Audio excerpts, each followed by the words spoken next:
2024 সালের জুলাই আগস্টের গণবিপ্লবের মাধ্যমে আমরা ভারতের আধিপত্যবাদকে পরাজিত করেছি। বাংলাদেশে যদি বাম রাজনীতির নামে কেউ ভারতের দালালি করে, সেই ভারতের দালালদের হাত ভেঙে দেওয়ার জন্য প্রস্তুত আছেন। আপনারা দেখেছেন আমাদের বাংলাদেশের বরেণ্য দুইজন শিক্ষাবিদ ডক্টর সরওয়ার এবং ডক্টর আসিফ মাহতাব উৎস, তারা এই উম্মার তন্ত্র প্রহরী, বাংলাদেশের সভ্যতার অন্যতম পাহারাদার। তাদেরকে বাংলাদেশের একটা কুলাঙ্গার তাদেরকে হত্যা করার হুমকি দিয়েছে। যে হত্যা করার হুমকি দিয়েছে তার পক্ষ নিয়ে এদেশের বামরা বিবৃতি দিচ্ছে। আমরা স্পষ্ট ভাষায় বলি, ডক্টর সরওয়ার এবং ডক্টর আসিফ মাহতাব এদেশে একা নয়, তার সাথে বাংলাদেশের সকল মুসলমান আছে। তাদের একটা পশম যদি বাংলাদেশে কেউ পাকা করতে চায়, কিয়ামত হয়ে যাবে, কিয়ামত হয়ে যাবে।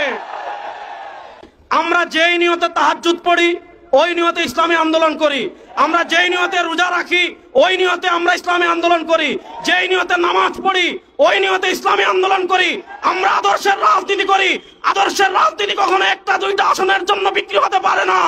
ইনশাআল্লাহ এবার যদি কেউ না থাকে বাংলাদেশে ইসলামের পতাকাকে বুলন্দ করার জন্য, কালেমার পতাকাকে বুলন্দ করার জন্য, বিশ্বাস জন্মনায় সৈনিকেরা প্রস্তুত আছেন না নয়?